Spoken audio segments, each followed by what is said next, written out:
A science story, huh? These NYU scientists, I felt on this. Right. But I was so And I just thought, well, I had figured it out It was that golden moment. because science was on my side.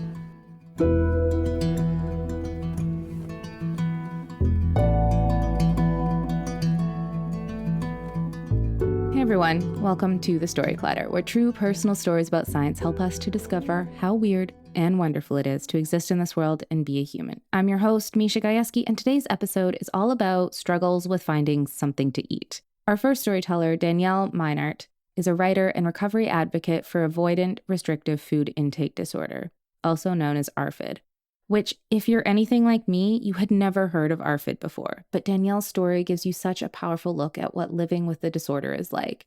And the story will have you cheering for her as she goes on this wild journey to try and overcome it.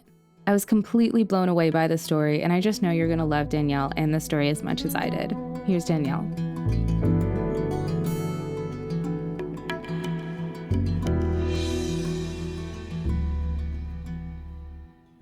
I'm 8 years old, standing outside between my therapist's office and a fountain, warming a penny in my hands. Eyes closed, I whisper in my head so no one can hear aloud, I wish by the time I'm 30, a real grown-up, that I could eat anything. 8 years prior, I was born half-deaf, and I could eat anything. My parents called me the garbage disposal because I'd grab anything I could get my little grubby hands on. And by the time I was 2, I got an ear surgery to address the first condition I was born with. A doctor pried my mouth open, drilled a hole in the roof, and drained the fluid that led to my ears. On the way home, in the back seat, I held my hands over my ears. Open, closed, open, grinning at this new sense I'd gained access to. I could hear, but I couldn't eat. My parents spooned my favorites into my mouth: broccoli fluff, mustard, creamed corn because I was a toddler. But if it managed to make its way in, it immediately fell out. I developed this gag reflex for just about every food and smell near me. Just about anything that I could try to eat before or that I loved to eat before read as inedible to me. I don't remember any of this. I was about 2 years old. It's right before the age where little kids start forming long-term memories. But I do recall the way I ate for the next 27 years. For example, again, 8 years old, back at that therapist's office, sitting at her giant desk, staring at a chicken finger. She's begging me to take a single bite. And if I do, she's promising the reward of a reliable, plain animal cracker. I can't eat the chicken. At 16, a teenager, I go to a birthday party and I go straight for the cheese pizza, absolutely thrilled to see a happy, safe food there. I bite into it and there's a surprise pepperoni right underneath of the cheese pizza. Sorry to do that to y'all. And I could not finish the pizza. I gagged. I looked around. I felt just shame in my chest and I left early. I was a teenager who couldn't eat. This stuck with me. In college, I was choosing my major based on what I thought my condition could handle. In-person sales, that requires, making deals and eating meals with other people, out of the question. English major, though, I'll be unemployable. Perfect. I literally won't have coworkers to comment on why I'm eating the same Easy Mac every day for lunch. It's a plan. I'd grown up with this condition called ARFID, ARFID. It stands for Avoidant Restrictive Food Intake Disorder, which is the only acronym I'll share with you here tonight.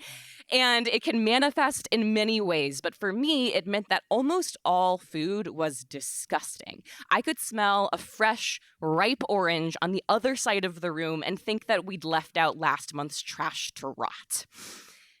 This made me feel like my brain was configured wrong. Like the wires that are supposed to properly transmit information to tell you about food were just like clumped together, snipped out, and thrown away. And when you feel like your brain is configured wrong, you tend to hide from the world.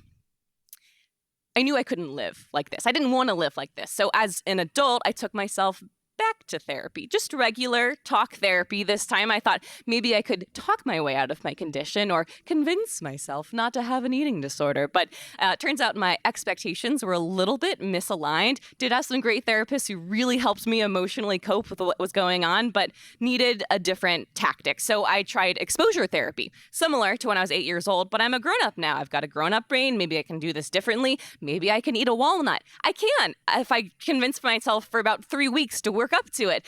And can I keep it in my diet? No. But look, I ate it. I tried the walnut. And then I went to youtube.com and I thought, maybe I'll just try some at-home hypnotherapy. It didn't work.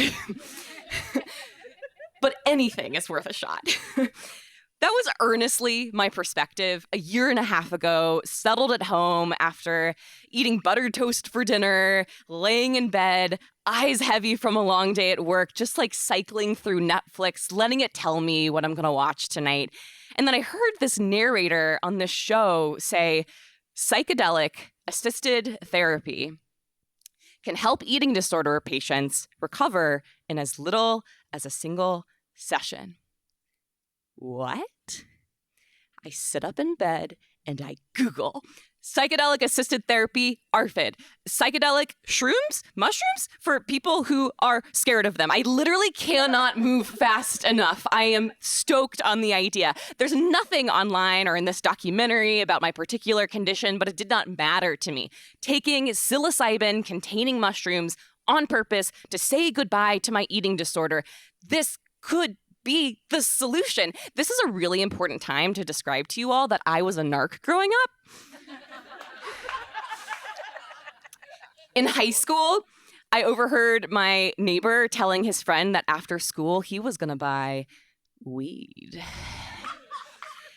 And empowered with a whole childhood community of misinformation, absolutely terrified for his health and safety, I immediately called my mommy. But I thought, how wild. Taking psilocybin-containing mushrooms that can rewire your brain on purpose to say goodbye to your eating disorder.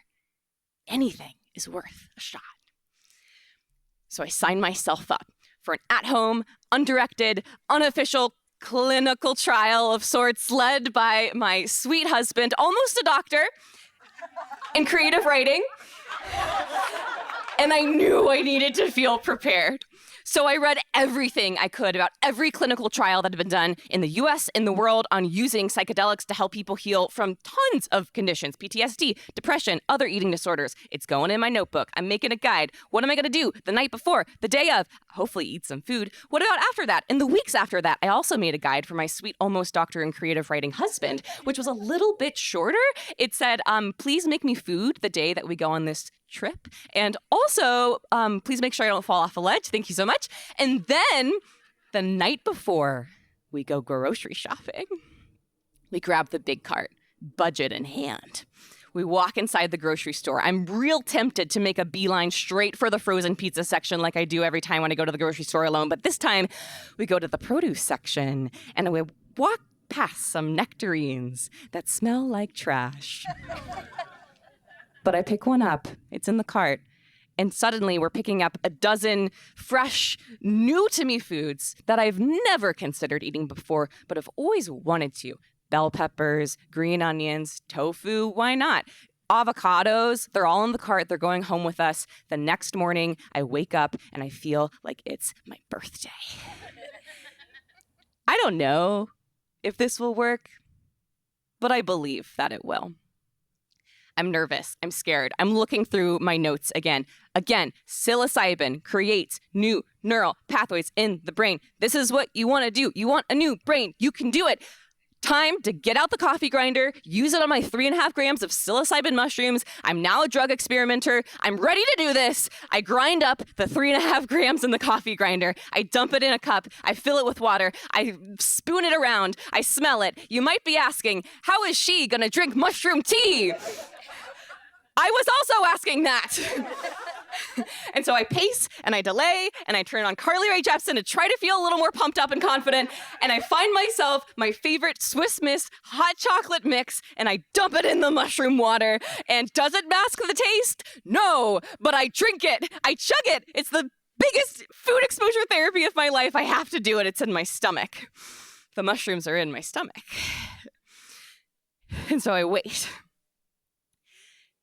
10 minutes later, I'm on a boat, floating in the air. And the horizon is shifting, my walls of my kitchen. And the sun is brighter than it's ever been in my living room looking at the ceiling light. And so I know that it is time to walk over to the couch, put on an eye mask to close my eyes, and turn on the Johns Hopkins Psychedelic Therapy Psilocybin Spotify playlist made public for this very moment and look inside my brain. And in the corner, I see this sweet, friendly, scared, fluffy purple monster kindly wearing a name tag for me, ARFID. It's really sweet of him. And I was high at this point, obviously, but not so high that I didn't remember what I was here to do. I remembered from my reading this advice that said, if you see a creature in your brain, an entity, say hello, greet it. See what you can learn from this part of your brain that's here to teach you something. And so I said, okay, hi, ARFID, right? Yeah, okay. Nice to meet you. See you. Thank you for keeping me safe. But I don't need you like that anymore. I love you. Goodbye. I push my eye mask onto my forehead. I look at my sweet almost doctor husband and I say, I'd like that nectarine, please. He grabs my hand.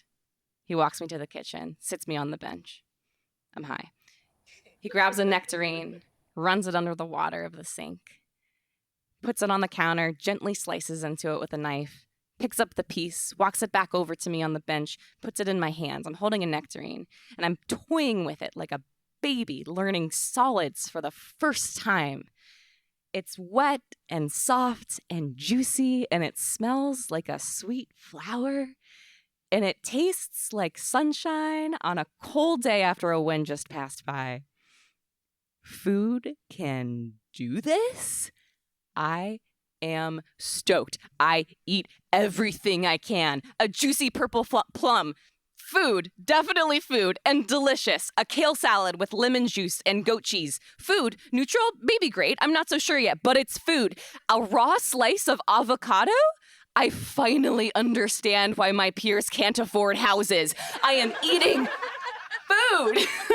There's this tiny voice in the back of my head every time that says, Danielle, are you so sure you want to do this? Are you and your purple fluffy monster friend ARFID going to be all right? Can you handle it? Yes, I can. I eat the food, and every time the voice disappears, it's just food. The next day, sober and nervous, my usual state, I don't know if I can keep up the progress. And so I go to the freezer, I take out my favorite frozen pizza, put it in the toaster oven. When it's time to eat it, I reflexively start taking off the 3 pieces of very generous basil the frozen pizza company give us. And I stop myself and I smell it. And I eat the basil on the pizza for the first time.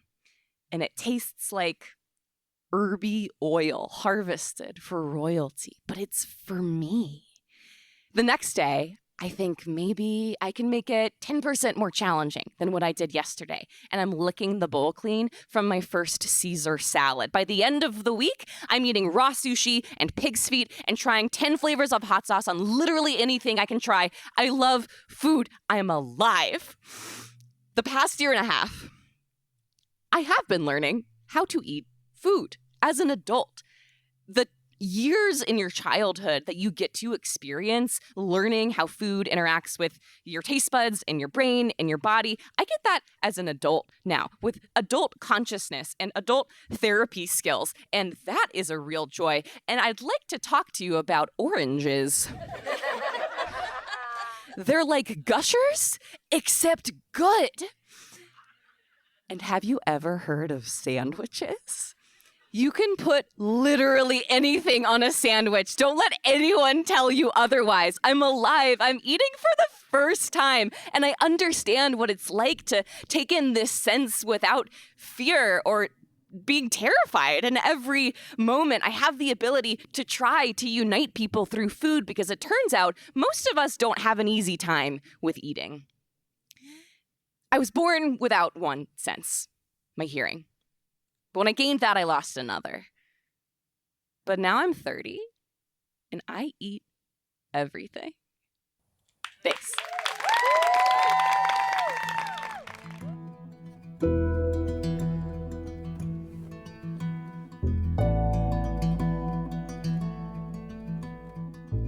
That was Danielle. To learn more about her, visit our website, storyclatter.org. Being a storyteller on stage is just one way to make Storyclatter happen, but if standing alone in the spotlight in front of an audience doesn't speak to you, maybe becoming a Storyclatter donor might be more your speed. Storyclatter donors play a vital role in our ability to bring you this podcast. We're in this together. Storyclatter is one big experiment that's designed to connect us around our love of discovery, curiosity, and the natural world. If you believe in the power these stories have and this mission, please donate to the Storyclatter at storyclatter.org/donate. The most popular level is $10 a month, and you can make your tax-deductible donation at storyclatter.org/donate. But really, any level makes a difference, and we're so grateful to everyone who supports Storyclatter. What's the best way to learn a new language? Immersion. But sometimes that's not in the cards. But you can still learn a language the second best way, and that's with Babbel. Now, I might only be 1 week into learning German with Babbel, but I'm so excited to start being able to speak German with my mom. With Babbel, you can learn everything you need to have real-world conversations, and all it takes is just 10 minutes a day. One study found that using Babbel for 15 hours is equivalent to a full semester at college, which is bonkers.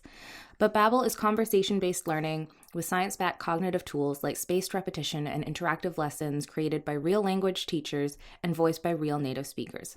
So here's a special limited-time deal for our listeners. Right now, get up to 60% off your Babbel subscription, but only for our listeners at babbel.com/story. Get up to 60% off at babbel.com/story. Spelled BABBEL.com/story. Rules and restrictions may apply. Our next story is from True Story London podcast producer Ellis Ballard. Their story was recorded at Imperial College London as part of their future Spark After Dark events. I can't wait for you to hear this story because it's so good. I don't want to give away too much, but it's one of those rare but incredible stories that gives you a newfound appreciation for your life. Trust me, you're going to love this story. Here's Ellis.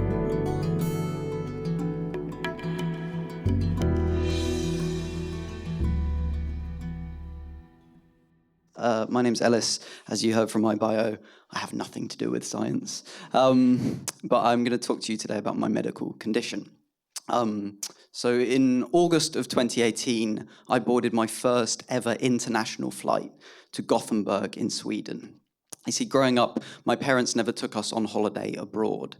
This was mainly because I have a number of life-threatening food allergies, primarily to eggs and to nuts. This makes eating food prepared anywhere outside of my safe home environment a risk, and a risk my parents understandably would rarely take. See, growing up in the late 90s, early 2000s, safe and inclusive implementation of food allergy policy wasn't very prevalent, and on a daily basis, I'd be exposed to teachers, peers, other parents, shop staff, restaurant staff, some medical professionals, and even members of my own extended family who didn't know how to keep me both safe and included. I became accustomed to hearing things like, well, can't you just scrape it off the plate? Surely you can eat a little bit of it. And you're just going to have to sit out of all of these lessons, Ellis. And also some general ridicule. Well, aren't you a delicate little flower? And it's worth noting that many of these attitudes are very much still around today, often used as like a quirky plot point in films and TV shows. Allergies and their full traumatic effects are rarely depicted accurately. And culturally, I've noticed that many people are more comfortable mocking food allergies than they are accommodating them. But for me, it's a daily risk. If I eat something I'm allergic to, even in trace amounts, I can go into anaphylactic shock. That's when my airways close up completely and I can suffocate to death. Thanks to my parents' caution, I never experienced anaphylaxis as a child. I did have some more minor reactions, coincidentally always to food that was delicious for some reason. But never anaphylaxis, as I ended up vomiting the allergen up in the end. However, growing into adolescence, my allergies began to affect me in other ways. I'd learnt to sort of read ingredients lists and clean surfaces, avoid cross-contact, but with teenagehood came new challenges, like going to parties, going around friends' houses, sleepovers, group holidays, restaurants, dates, romance, that thing where you put your mouth on someone else's mouth and move your tongue around. Kissing, that's it. For these issues, there was, to me, no informed support. So I had to slowly, carefully work out how to navigate them myself. In secondary school, I found myself becoming somebody's boyfriend. Thank you. You nearly applauded, and I saw you. No, too late. You chickened out.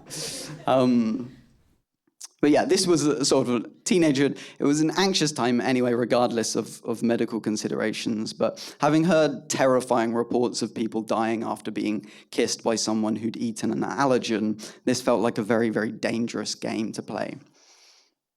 So, leant against the history block wall, I nervously told my new girlfriend that because of my food allergies, we possibly shouldn't kiss on the lips. This wasn't a rule imposed by some authority figure. This was just my own attempt to stay safe. And coming out of my mouth, it felt like such a shameful and pathetic request. But she said it was okay. The next day, as I came out of my form room, my new girlfriend asked me for a kiss on the lips. She said, "I know you said no kissing, but just a small one?" And I took this to mean that my request had been ridiculous. I mean, of course it was. What was the point of me as a boyfriend if we didn't kiss? That's how I felt. So from that point on, we kissed goodbye on the lips every day, just a small one. I loved the intimacy, but I could never actually enjoy the kiss itself, conscious of trying to keep my mouth sealed so as not to let any poisons in, whilst also trying to look like a cool, casual boyfriend who kisses people all the time without fearing for their life. And then when she'd go out of sight, I'd try and find a sink at the nearest opportunity and wash my mouth out. When we eventually broke up, a whole 3 weeks later, an absolute eternity in the world of school relationships, I wasn't heartbroken. I was relieved. And this became a pattern for most independent food-adjacent activities as I grew up. Because of the way I was born, fitting in felt hampered somehow, and the message I was receiving was that most of these things are unsafe and off limits. So growing into early adulthood, I kept myself safe the only way that felt possible to me, by simply not taking part in most things even tangentially related to food. Other people, it seemed, couldn't be trusted to accommodate me, and constantly being vigilant was exhausting.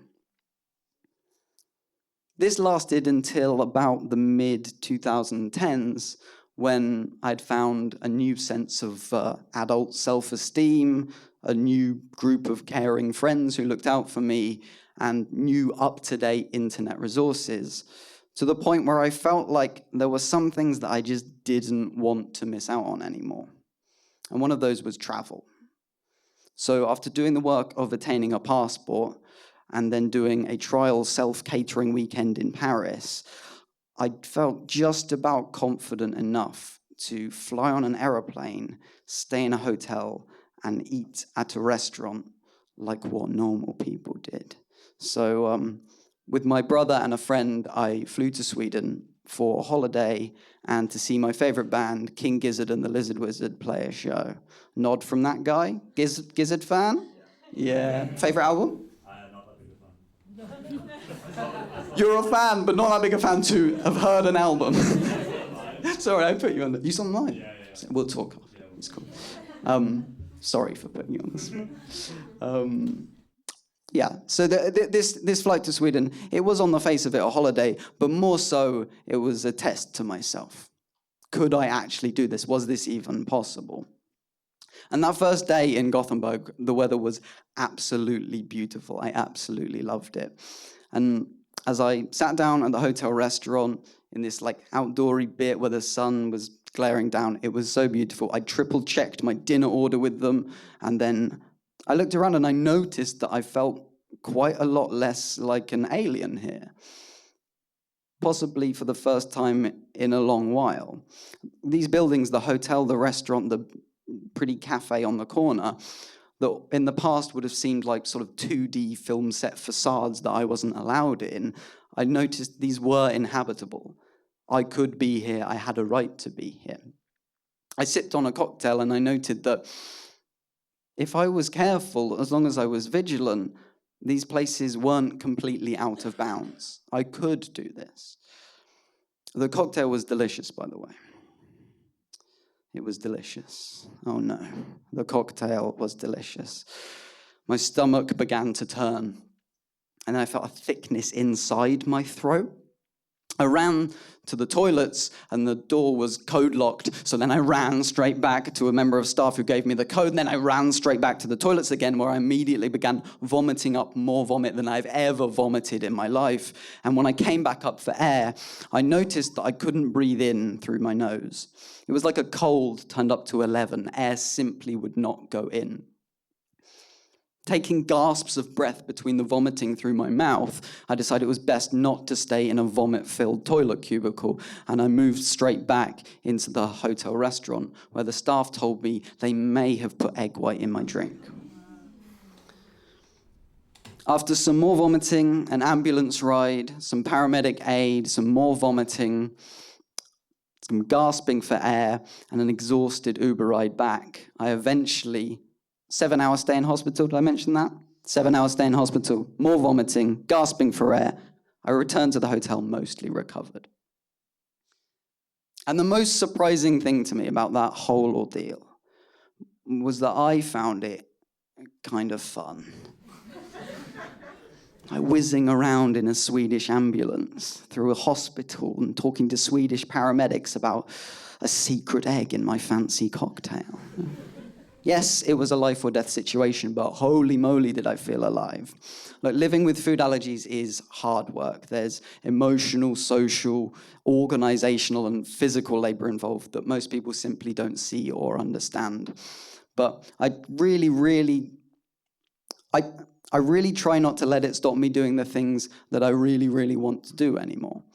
I try not to stop me living in both senses of the word.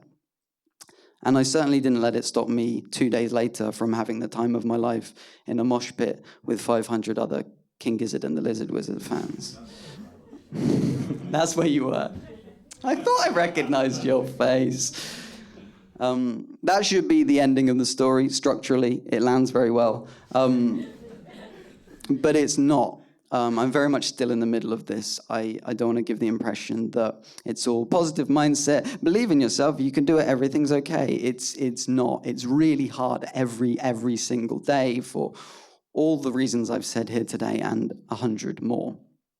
But I have learned that I don't need to face these difficulties alone. I don't need to stay silent when I'm suffering. And I don't need to minimize my additional needs for other people's comfort. Because it's not just about my attitude. It's down to everyone around me to strive to be inclusive as well, even when it seems difficult or inconvenient. I'm not a delicate little flower that could fall apart at any moment, and you shouldn't avoid trying to accommodate me just because you're scared that I might. It's the people who practice inquiry, empathy, and action who keep me the safest and the healthiest and the happiest I can possibly be. And I'll try to be that for other people too. Thank you very much, everybody.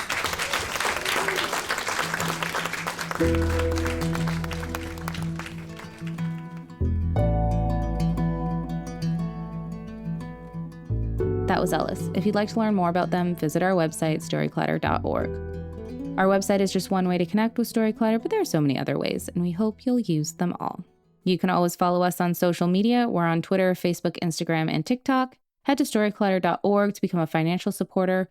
If you want to come to one of our shows, start your own Story Clatter show in your community, or even learn how to tell your own science story, you can learn all about that on our website too. This podcast is produced by me, Misha Gajewski, along with Nikisha Roberts-Washington, Jen Chen, and Aaron Barker, Executive Director and co-founder of the Story Clatter. The stories featured in today's episode were produced by Emma Yarbrough, Kelly Vinal, Michaela Agapiu, and Richard Kemeny. Special thanks goes out to Story Clatter's board and staff, including Anne-Marie Lonsdale, Leslie Bernson, and Lindsay Cooper. Our theme music is by Ghost, and next week I'll be back with genetic mystery stories. If you like a good mystery story or whodunit, you're gonna love next week's episode. They're amazing stories, so don't miss it. Until next time, thanks so much for listening.